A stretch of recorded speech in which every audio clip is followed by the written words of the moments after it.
Olá, querido amigo, querido irmão, irmã, a paz do Senhor Jesus. Eu sou o pastor Felipe e eu estou aqui para te fazer um convite especial.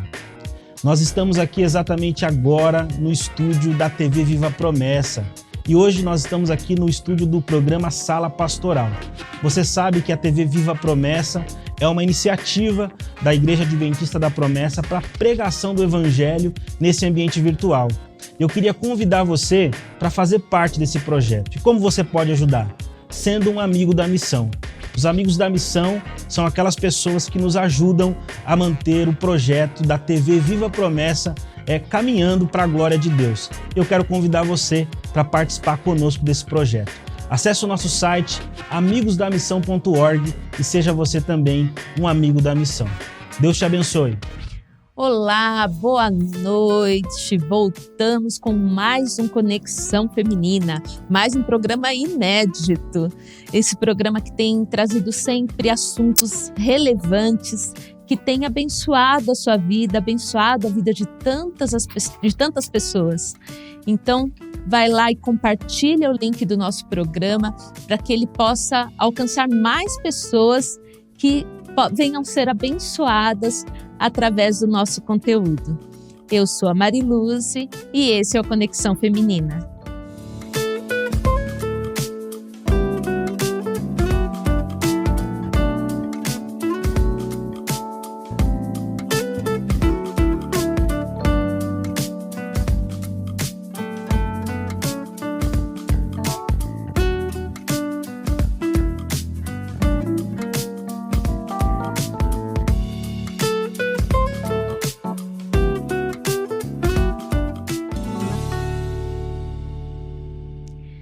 Ciúmes. Afinal, o que é esse sentimento tão comum a todas as pessoas? O que é o ciúme? E você é ciumenta? Tem ciúmes do seu marido, dos seus filhos, das suas coisas? Hoje nós vamos falar sobre esse assunto, vamos falar sobre o ciúme, conhecer um pouquinho mais sobre esse tema com ela que é teóloga, é mestre em teologia, doutora em psicologia e conselheira cristã. Ela é autora também de alguns livros, inclusive 2 livros pela nossa editora, O Discipulado entre Mulheres e De Corpo e Alma. Ambos aqui da editora Promessa. Ela congrega na Igreja Adventista da Promessa em Vila Maria. É com muita alegria que a gente recebe mais uma vez aqui a nossa querida, que é nossa parceira já, a Paula Coatti. Paula, muito obrigada por aceitar mais esse convite, por estar aqui com a gente mais uma vez, compartilhar um pouquinho aí do seu conhecimento com a gente. Muito obrigada. Mariluze, eu é que agradeço, é um prazer estar aqui com você. Esse programa eu admiro muito, traz muitos temas relevantes, né? E é um prazer estar com as irmãs também, podendo aprender um pouco mais juntas, né? Muito bom, muito bom. Prazer é todo nosso. Bom, Paula, nós vamos começar a falar aí sobre o ciúme, né? Esse sentimento tão comum, né? Acho que todo mundo sente um pouquinho, né? E eu queria começar perguntando se você pode nos dar uma definição do que é ciúme. Ok. O ciúme, ele é uma emoção humana, então é como você bem colocou, é comum a todos nós, né? Ele é uma reação a uma situação real ou imaginária de ameaça de perda de um relacionamento com alguém.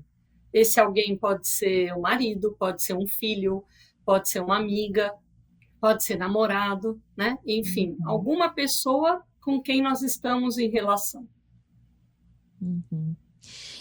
Tá, e existe ciúme do bem? Se existe o ciúme do bem, né, que você falou que é um sentimento comum, né? Quando que ele se torna um problema?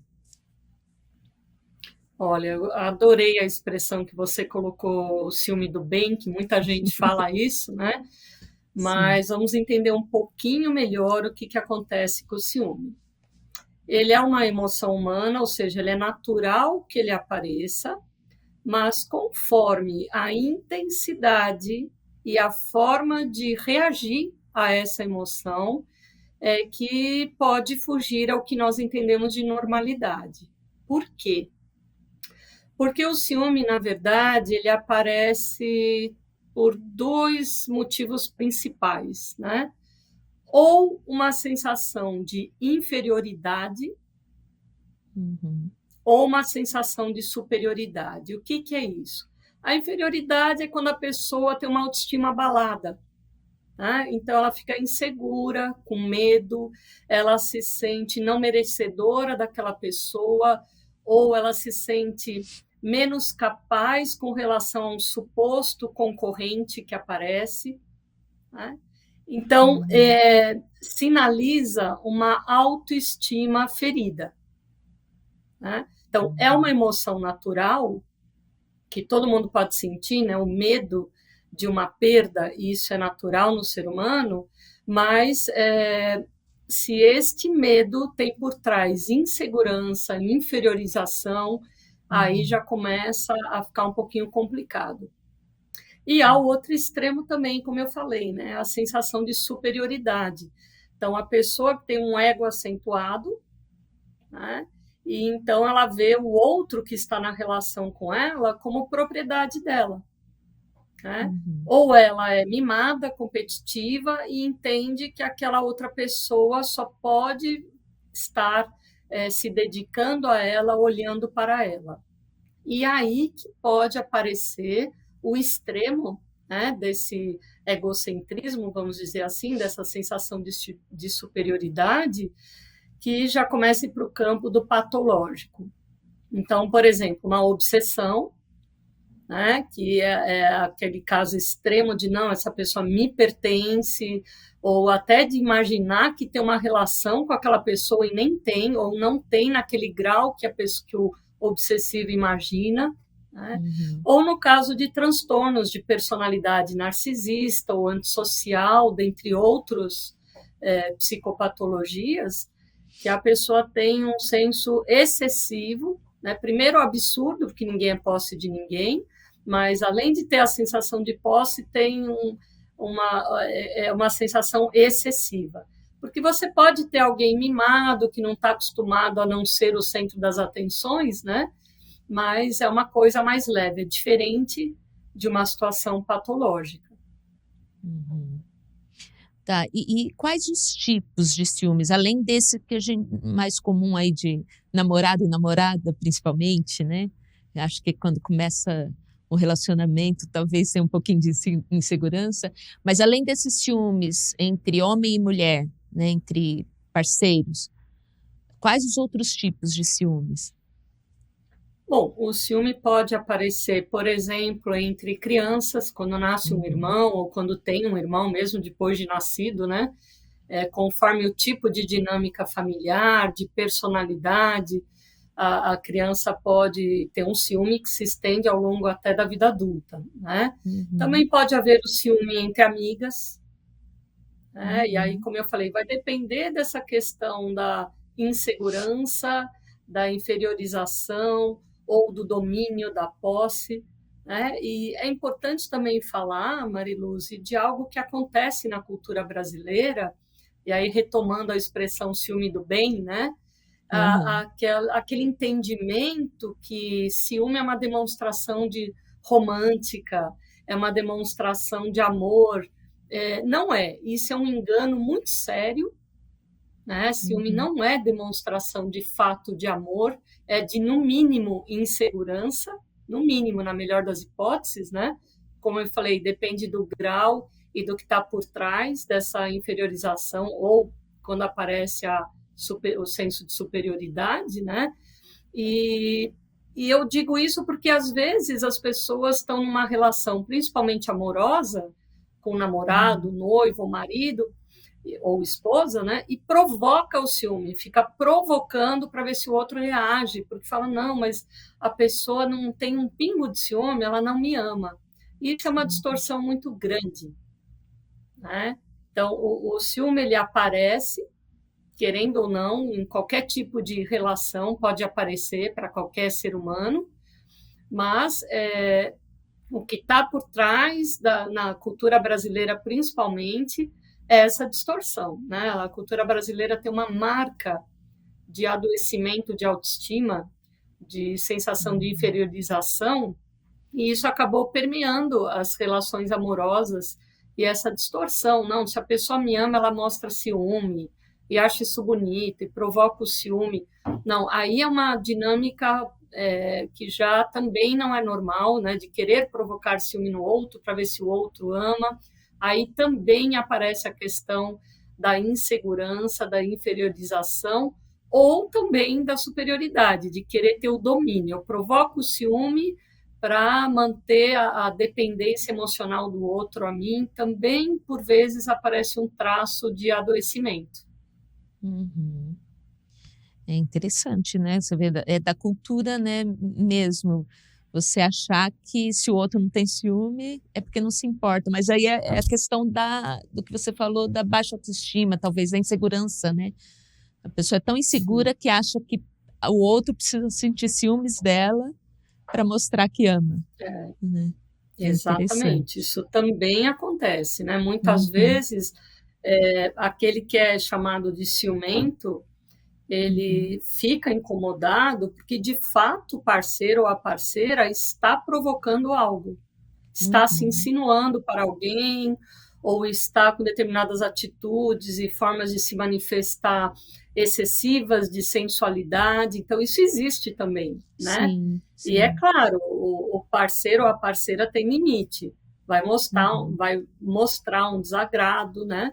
Mas tem que ainda tomar que não cuidado seja para também não... ciumento, né? Perdão. Isso. E tem que tomar cuidado para não transferir isso para um terceiro elemento, né? O possível concorrente que às vezes nem está sabendo do que está acontecendo entre o casal e é acusado, né? Sim. Então, isso é bem delicado. Verdade.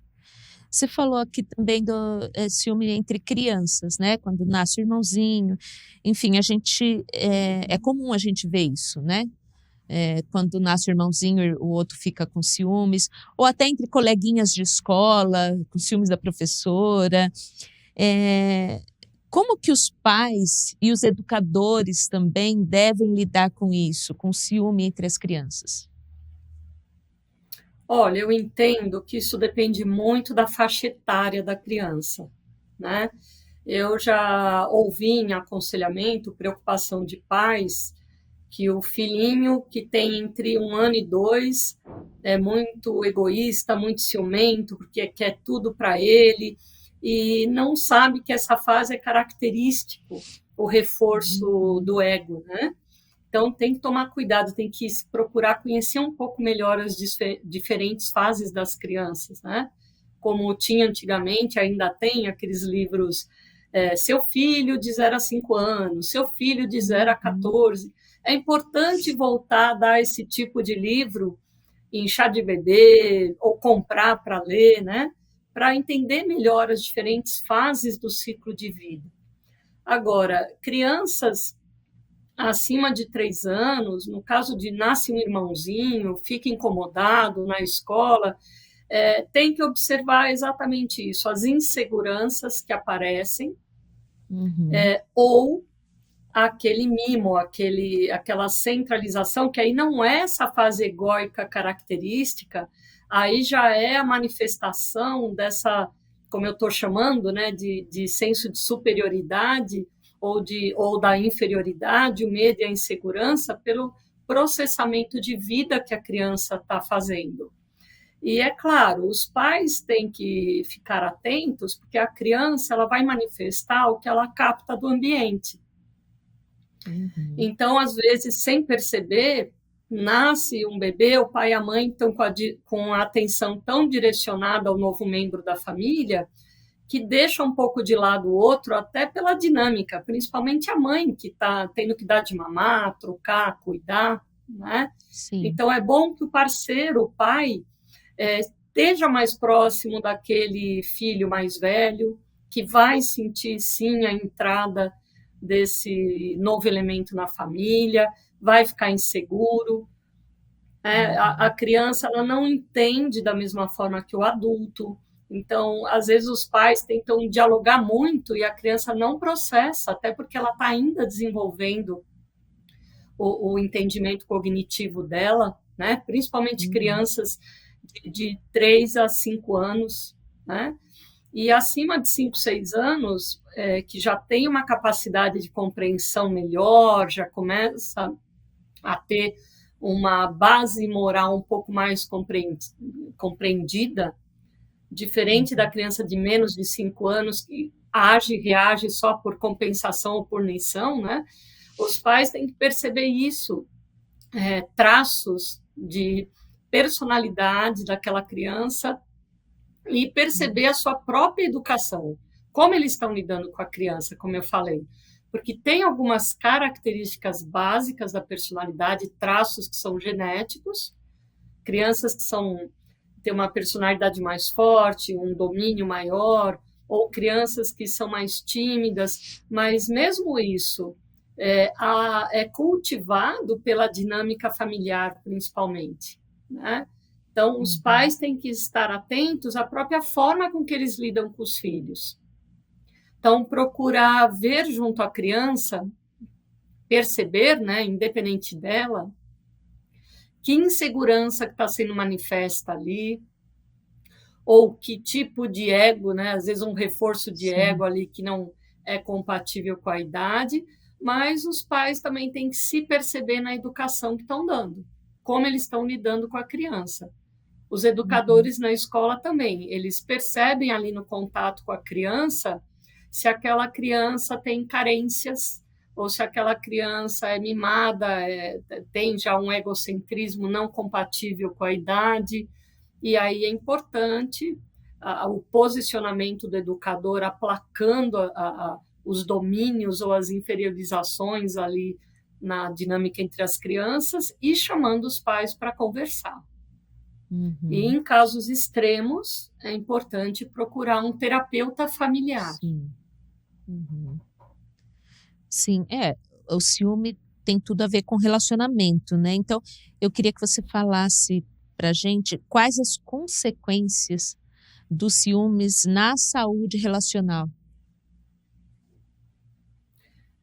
Eu, em particular, né, eu gosto muito de falar sobre saúde relacional e eu entendo que há um tripé, aí são conceitos que eu trato, né? Ninguém é obrigado a concordar, mas enfim, a partir da minha experiência, eu entendo que há um tripé da saúde relacional, que é o senso de autodignidade, né? A pessoa ter noção do valor próprio, da dignidade dela como ser humano, né? E esse senso de dignidade pode estar abalado, aí a inferiorização, ou pode estar excessivamente reforçado, aí não é dignidade, é egocentrismo, né? Então já aparece aí.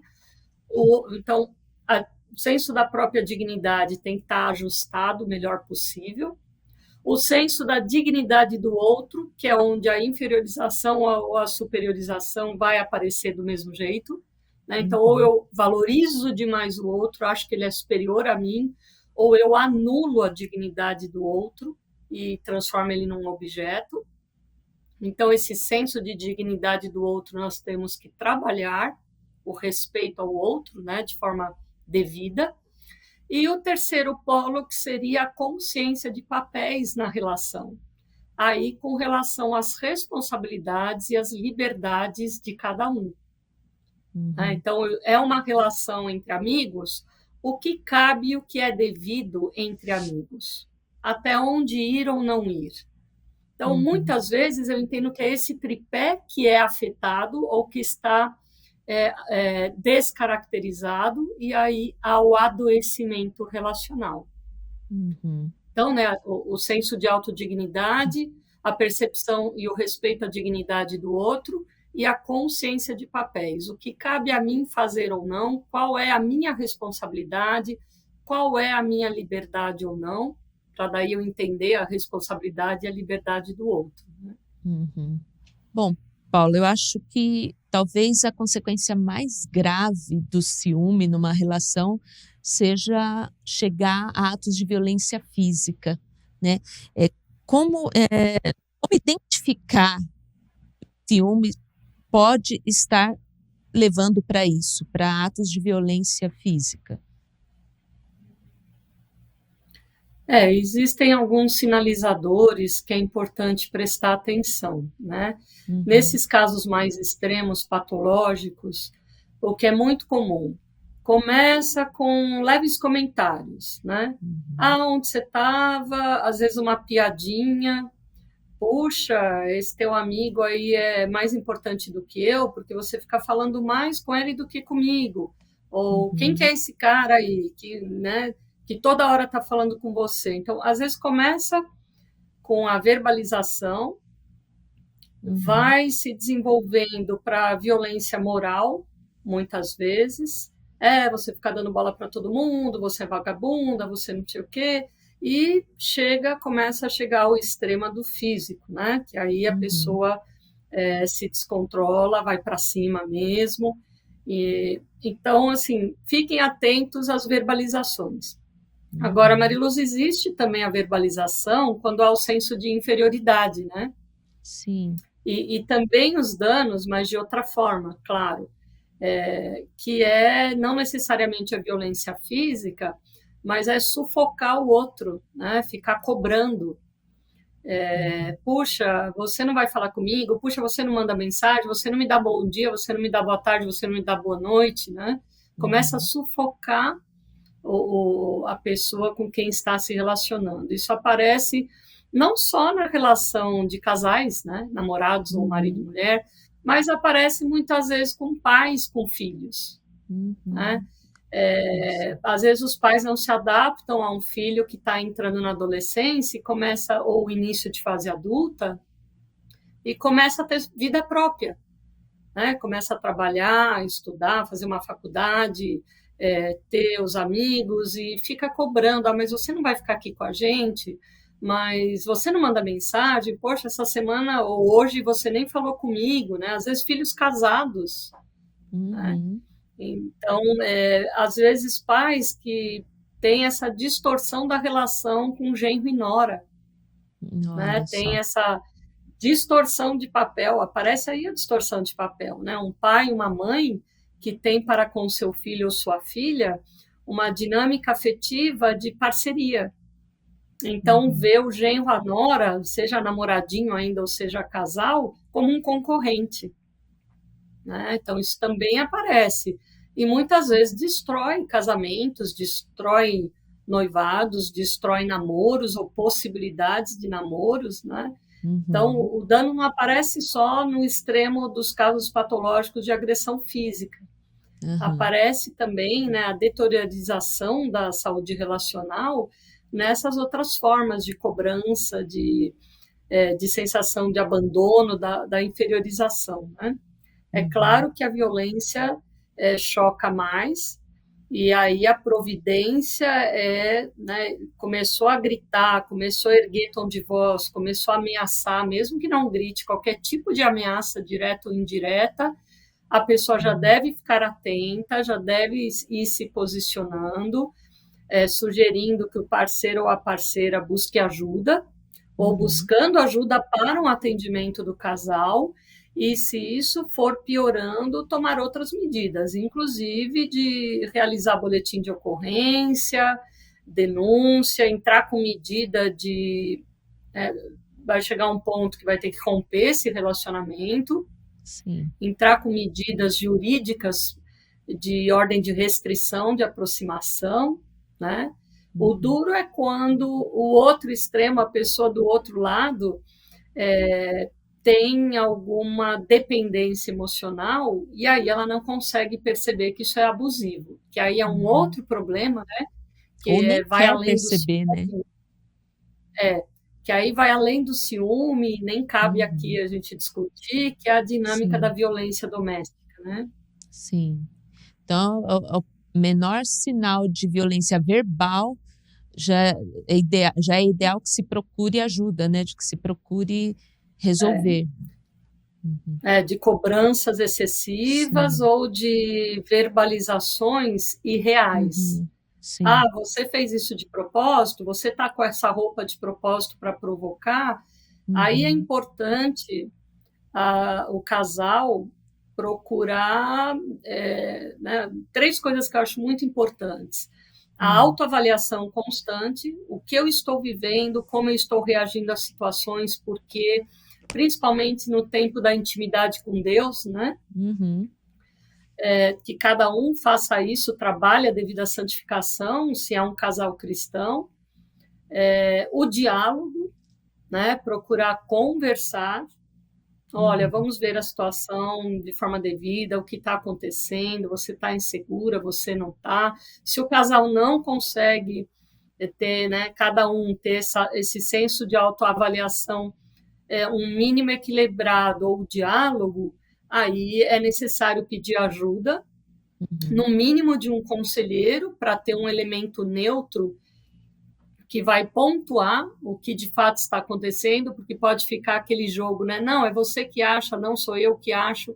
Então, é importante um elemento neutro, no mínimo um bom conselheiro cristão, e conforme a situação, já o encaminhamento para um terapeuta, né? Para um psicólogo e, em casos extremos, para o psiquiatra. Sim. Bom, Paula, agora eu queria que você deixasse um conselho aí para quem está nos assistindo que se identifica, né?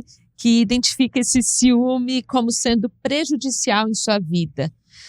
Você poderia dar algumas dicas aí para uma autoavaliação? Olha, se o ciúme está muito presente por parte da própria pessoa, né, que está nos ouvindo, eu recomendo um processo terapêutico.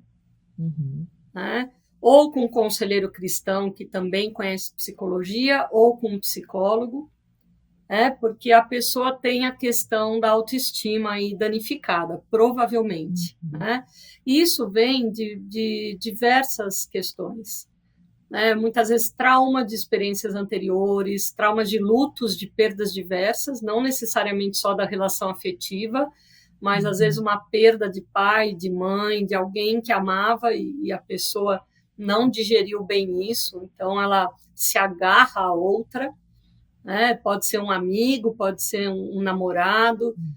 Então, há várias causas para essa insegurança, né? Não só uma autoestima falha nos primeiros anos de vida, a questão da segurança, ela é trabalhada nos primeiros anos de vida, isso é muito importante, mas pode ser fruto de questões posteriores, né? De perdas posteriores que ela não conseguiu superar, que ela não conseguiu digerir. E é claro, né? Quando essa questão da inferiorização, na maior parte das vezes a pessoa consegue perceber, porque ela sofre e ela percebe a insegurança dela. Né? Quando a questão da superiorização, do controle, do domínio, é mais difícil que a pessoa reconheça. Os casos patológicos, então, extremos, né, onde há uma obsessão, uma personalidade narcisista ou antissocial, a pessoa sequer admite que o problema é dela, o problema é sempre do outro. Né? Agora, se a pessoa que está nos ouvindo está sofrendo com um ciúme de um pai, de uma mãe, de um namorado, aí eu recomendo que ela procure ajudar essa pessoa que está na dinâmica com ela, orientando essa pessoa a buscar ajuda, né? E se a pessoa se recusa a buscar ajuda, ela vai, né, eu recomendo que por uma questão de autopreservação, ela mantenha uma distância. E em casos extremos até rompa o relacionamento, principalmente se for relacionamento amoroso. Sim. Né? Tem que tomar muito cuidado com isso. E se ela não consegue, ela também pode buscar ajuda de um profissional, ajudá-la como tratar aquilo com esse parceiro, com essa parceira, e como romper. O profissional vai ajudar nesse sentido também. Tá ótimo. Olha, Paula, chegamos ao final aí do programa, assunto tão importante, né? Você vê, tenho certeza que muitas pessoas ali se identificaram com alguma coisa que a gente falou aqui, né? E eu tenho certeza que tudo que foi falado aqui vai abençoar, vai servir para que as pessoas que identifiquem que isso é um problema na vida delas, busquem ajuda. Muito obrigada mais uma vez por estar com a gente. Que Deus abençoe, continue abençoando a sua vida, abençoando o seu ministério, o seu trabalho, para que você, através do teu trabalho, do teu ministério, outras vidas possam ser abençoadas. Amém, Mariluz, que Deus permita, e agradeço pelo convite. É sempre um prazer poder compartilhar a vida aqui com as irmãs. Amém. Muito obrigada. Deus é amor. E a base do cristianismo é o amor. A relação entre as pessoas deve ser uma relação de amor, não de ciúmes, não de inveja. Que se você se identificou com esse tema, se você acha que o ciúme é um problema na sua vida, busque a Deus, em primeiro lugar, para que Ele limpe o seu coração desse sentimento. E busque ajuda se for necessário. Que Deus abençoe a sua vida, que Deus abençoe a sua família, que Deus abençoe os seus relacionamentos. E chegamos ao final de mais um programa. Quero mais uma vez agradecer a sua audiência, agradecer por estar com a gente, pedir que você continue nos acompanhando nas nossas redes sociais. Vai lá nas redes sociais do Ministério de Mulheres, no Facebook, no Instagram. Assista também, acompanhe toda a programação aí da TV Viva Promessa. Todos os dias temos lá pelo menos um programa diariamente, que eu tenho certeza que vai abençoar a sua vida. Acompanhe também, procure conhecer também os produtos da Editora Promessa, né? Além desses livros da Paula que nós falamos aqui, nós temos a revista O Clarim, as lições bíblicas, o Trilho do Discipulado, que é muito bom. Então entre lá no site da Editora Promessa e conheça os nossos produtos. Que Deus abençoe a sua vida e até semana que vem.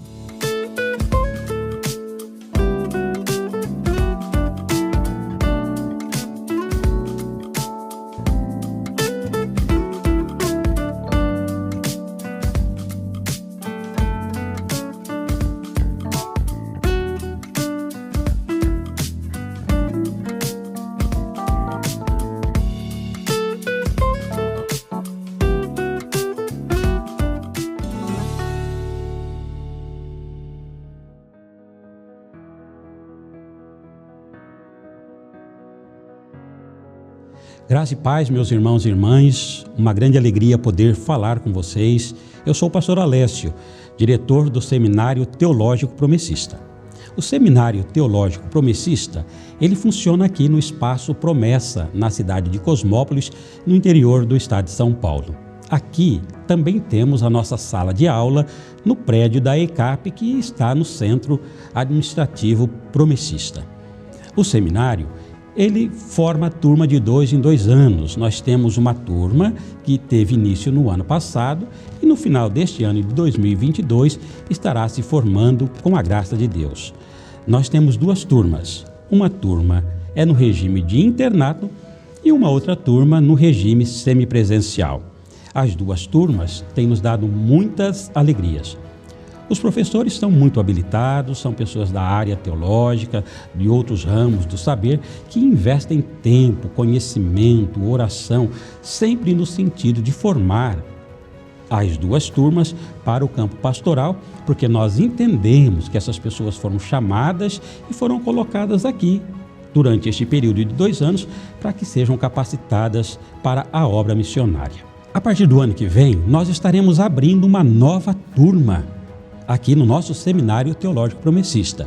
Esta turma, ela será 2023 e 2024. A nossa intenção é a mesma, preparar aquele que Deus chamou para o trabalho pastoral, para o trabalho missionário. Pode ser que eu esteja falando com alguém que sente desejo no coração, que foi chamado por Deus para este santo ministério. Então, tem tudo a ver contigo. Se você se sente chamado, se Deus está aquecendo o teu coração para o ministério pastoral, por gentileza, fale com seu pastor, Fale com a diretoria da tua convenção regional. Comece a fazer as primeiras tratativas para que, a partir de 2023, nós tenhamos a alegria de recepcionar você aqui no nosso seminário teológico. Muito obrigado, que Deus abençoe vocês. Contamos com as orações de vocês, que o Senhor continue abençoando tanto essa turma que está sendo formada, que Deus abençoe de uma forma muito especial aqueles que Ele nos dará a alegria de estarem com a gente a partir do ano que vem. Temos certeza que muitas pessoas serão tocadas. Nós temos vagas para rapazes, para moças e também para casais. Esperamos vocês aqui com a gente a partir do ano que vem. Que Deus abençoe ricamente a sua vida.